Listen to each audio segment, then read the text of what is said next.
Tayvan parlamenti 2022 yılı 31 dekabr günü bilet taşlap, Xitay hökumətinin Uyğurlarga tutqan muamilisini irqiy qırğınçılıq deb tonuğan.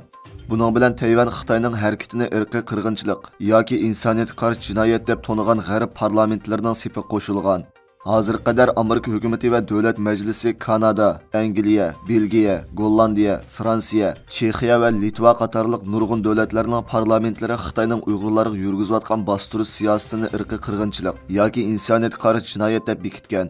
Tayvan parlamenti kishilik huquq komitetining bosh kotibi 1989 yildagi Tiananmen o'quvchilar harakatining rahbari O'rkash davlatning bildirishicha, Tayvan parlamenti parlament kishilik huquq komitetining turkisi va komitet raisi Wang Dongyuning taklif loyihasi sunishi bilan 30 dekabr bilet tashlab, Xitoy hukumatining Xinjiangda kishilik huquqqa ig'ir buzg'unchilik qilganligi, uning harakati irqiy qirg'inchilik tashkil qilganligini qaror qilgan. Qaror loyihasida yana Xitoy hukumatining ayblanishi va uningga qarta embargo yurgizilishi kerakligi, shundaqla Tayvanning Uyg'ur xalqidan hal so'raydiganligi ta'kidlangan. Ma'lum bo'lishicha, Tayvan parlamentining qarori Uyg'ur lager shoidi Mehrigul Tursunning lagerdagi kechmishlari asosida yozilgan Bars kelmas yer nomli kitob. Tayvanda Xitoycha tarjima qilinib nashr qilingan bir vaqtda ma'qullangan Tayvan parlamenti kishilik huquq komitetining raisi Wang Dongyu 30 dekabr bu kitobning nashr qilinish munosabati bilan axborot yig'ini o'tkazib, Tayvan parlamentining qarorini e'lon qilgan. O'rkash davlatning aytishicha, Wang Dongyuning Tayvan parlamenti sungan taklif loyihasini 14 nafar parlament a'zosi qo'llab imzo qo'ygan bo'lib, Tayvan parlamentida hech qanday qarshilik uchirmagan. Türkiye Tashqi ishlar ministri Mavlud Çavuşoğlu Ankara'da o'tkazgan 2022 yillik xizmat xulosa yig'inida Turkiya Xitoy munosabati haqida to'xtalib, Xitoy davlatining Turkiyadagi ba'zi Uyg'urlarni qaytarib berishni talab qilayotganligini, Turkiyaning hargizmi qaytarib bermaydiganligini o'ttirib qo'ygan. Muxbirlarning kutib olish yig'inida Turkiya bilan Xitoy o'rtasidagi munosabatda Uyg'ur masalasi haqida tafsiliy to'xtalgan. 29 dekabr kuni Media Gazeta nomli tor gazetada e'lon qilingan bu vaqtdagi xabarda tafsili berilgan bo'lib, Mavlud Çavuşoğlu Uyg'urlarga bo'lgan pozitsiyasi tufayli Turkiya bilan Xitoy o'rtasidagi munosabat chekinish bo'lganligini, Xitoy bilan bo'lgan munosabatdagi ostilashning butunlay Xitoy tufayli o'ttirib chiqqan ahvol ekanligini, Xitoy o'zlaridan Uyg'ur masalasiga tutgan pozitsiyasidan bearam bo'layotganligini, bo'libmi xalqaro sorunlarda Uyg'ur turklarining haq-huquqini qo'g'dishining Xitoyni qattiq bearam qilayotganligini bildirgan. 2017 yildan bugungacha Turkiya prezidenti 3 qitim, Tashqi ishlar ministri 5 qitim, Tashqi ishlar ministrlik bayonotchisi 3 qitim, hokimiyat beshidagi Adolat va taraqqiyot partiyasi bayonotchisi 3 qitim bayonot berib, Uyg'urlarning hozirgi ig'ir vaziyatini o'ttirib qo'ygan bo'lsa-mo, o'qituvchi partiyalar buning bakli yetarsiz ekanligini ilgari surmoqda ekan. Amerika Valkoçisi gezisining 1-oyning 2-kundagi maqolasi qaraganda, Xi Jinping oldingi shanba kuni o'zining yangi yillik tabrik so'zida 3 yil yuqumning oldini olish va kontrol qilish siyosatining kishilarning turmushi qiyinchilik elib kelganligini e'tirof qilgan ekan.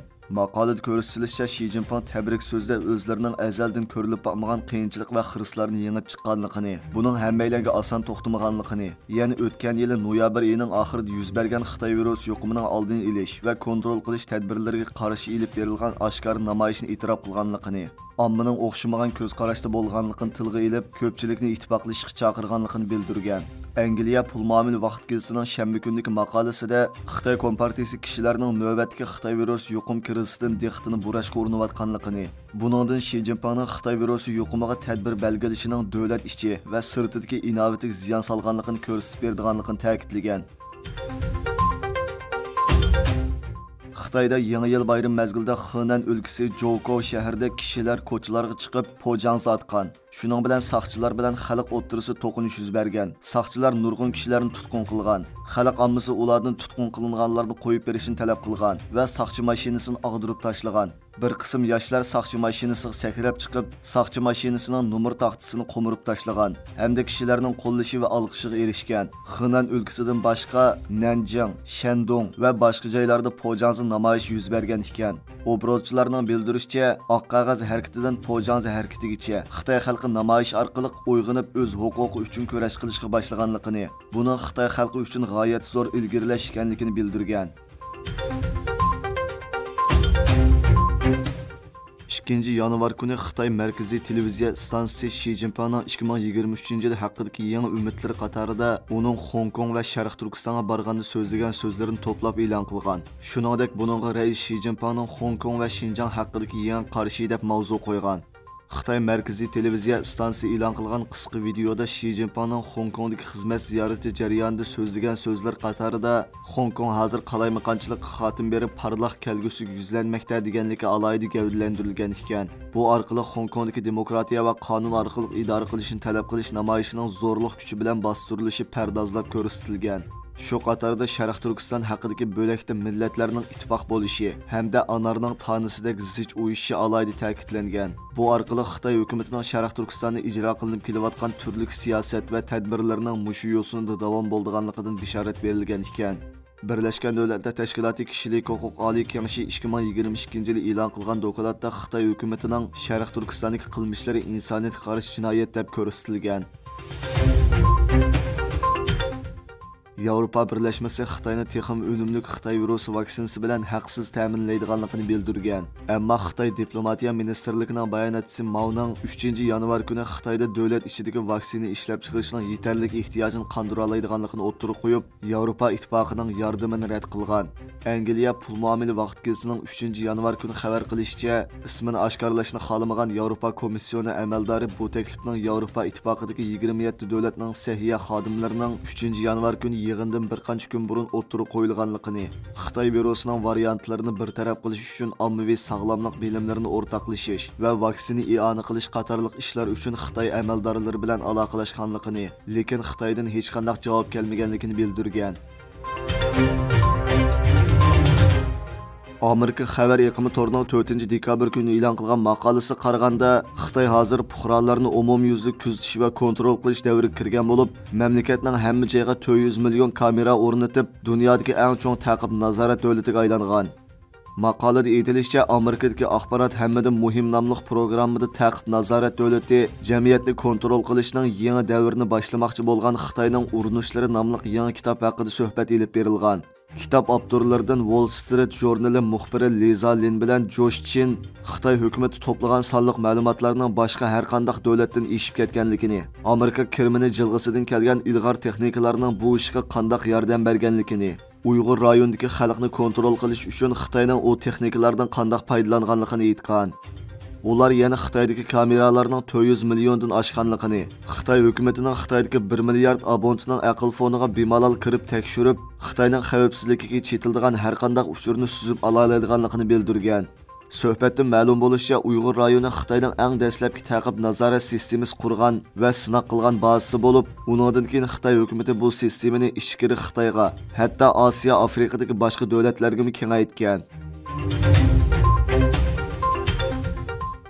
Ürümchida yashaydigan qozoq Janargul Jumatay yaqinda bir dangli qozoq kishiga qutqizib olish talab xati yozgan. U xatida o'zining turishliq yerlik hukumatdan muvofiq o'tlaq to'liqlamasi va ko'chirish to'liqlamasini elish jarayonida yerlik hukumat tarafidan xatarli kishilar tizimiga kirgizilib, 2017-yil 26-sentyabrdan boshlab Xitoyning atalmış tarbiyalash o'rinlariga so'lab qo'yilgan ekan.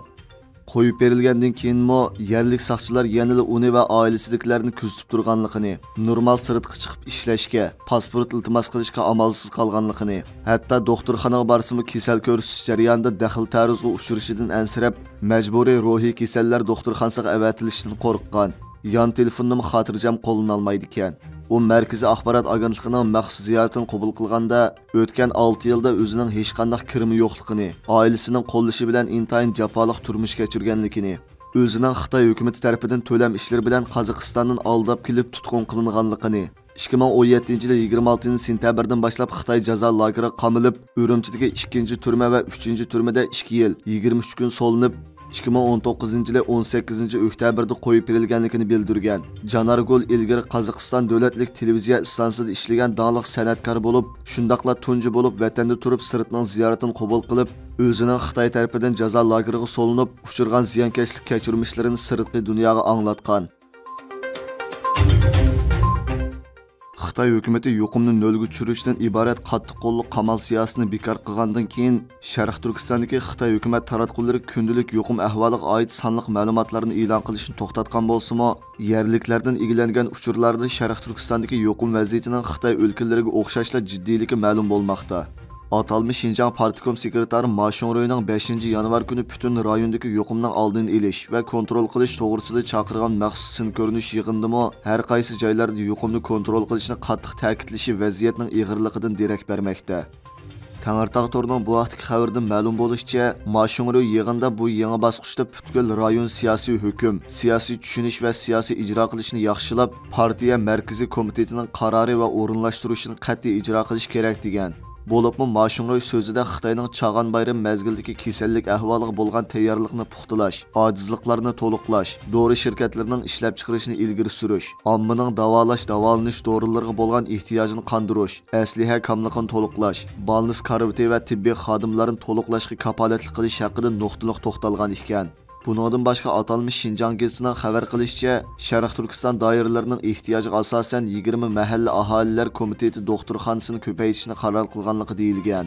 Hozir ijtimoiy taratqular orqali tarqalgan uchurlarda Xitoy miqyosida qizitma tushirish va yo'tal dorilarning zo'r darajada kamchil bo'layotganligi oshkorlangan. 3 yildan buyon chekidan oshgan Xitoy virus yuqumining qamal tadbirlarini yo'l qo'yib, dunyoni cho'chitgan Xitoy hukumatining qamal tadbirlarini bekor qilishda buncha tayyorliksiz bo'lishimi dunyoni gumonga solgan.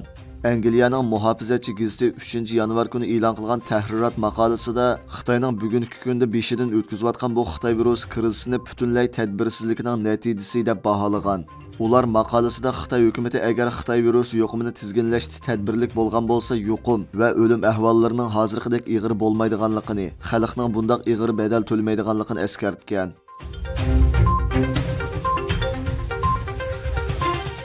Amerika va Yaponiya xalqaro ta'minlash zanjiridagi majburiy emgak masalasida birlikda harakat qilmoqchi bo'lgan. Yaqinda e'lon qilingan bir dokladda dunyodagi asosiy avtomobil ishlab chiqaruvchilarining ta'minlash zanjirida Uyg'urlarni majburiy emgakka silish ahvolining ig'ir ekanligi o'ttirib qo'yilgan bo'lib, Amerika Kengash palatasi Moliya komiteti bu vaqtda tekshirish olib berayotganligini bildirgan. Yapon xabarlar torining 5 yanvar xabar qilishicha, Yaponiya va Amerika hukumatlari xalqaro ta'minlash zanjiridagi kishilik huquq masalasini yo'qotish uchun yangi bir organ qurmoqchi bo'lgan. Bir qancha hukumat amaldorlarining so'zi qaraganda, Xitoyning Uyg'urlarni majburiy emgakka solganlik qatorliq masalalarning turtkisida bu yangi organ Yaponiyaning davlat ishidagi belgilamalarini tartibga solish va Amerikaning bu xil masalalarni hal qilish tirishchanligini kuchaytirishni maqsad qilgan. Xabarda aytilishicha, Yaponiyaning iqtisod, savdo va sanoat ministri Yasutoshi Nishimura Amerika ziyoratida Amerikaning savdo vakili Katerin Tay bilan ko'rishib, bu tashkilotning qurilishi haqida bir tushunish eslatmasi imzolaydi ekan. Plandagi bu xizmat gruppasi Yaponiyaning iqtisod, savdo va sanoat ministrligi va tashqi ishlar ministrligi, Amerika tarafdan bo'lsa savdo vakili ishxonasi, tashqi ishlar ministrligi, savdo ministrligi va emgak ministrligidan tarkib topadi ekan. Yaponiya sanoat ministrligi bilan Amerika savdo vakili ishxonasi o'rtaq raislik qiladi ekan. Egilishicha, bu yangi organ majburiy emgak, milliy va diniy kamsitishni o'z ichiga olgan kishilik huquq dafsanchiliklarini yo'qotish maqsadida doiralar bilan shirkatlar orasidagi ta'minlash zanjiriga aloqador belgilama va siyosatlarni almashtirishni kuchaytirish hamda mazkur belgilamalarning shirkatlarning faoliyatlariga bo'lgan ta'sirini tahlil qilishga mas'ul bo'ladi ekan. Amerika hukumati yaqinqi yillardan buyon Xitoyning Uyg'urlarni majburiy emgak solganligiga qarshi bir qator tadbirlarni qo'llangan. O'tgan yili iyun oyida ijro qilinishga boshlagan Uyg'ur majburiy emgakining oldini olish qonunida prinsip jihatdan atalmış Şinjan Uyg'ur avtonom rayonidan chiqqan barliq mahsulotlarning import qilinishini cheklagan.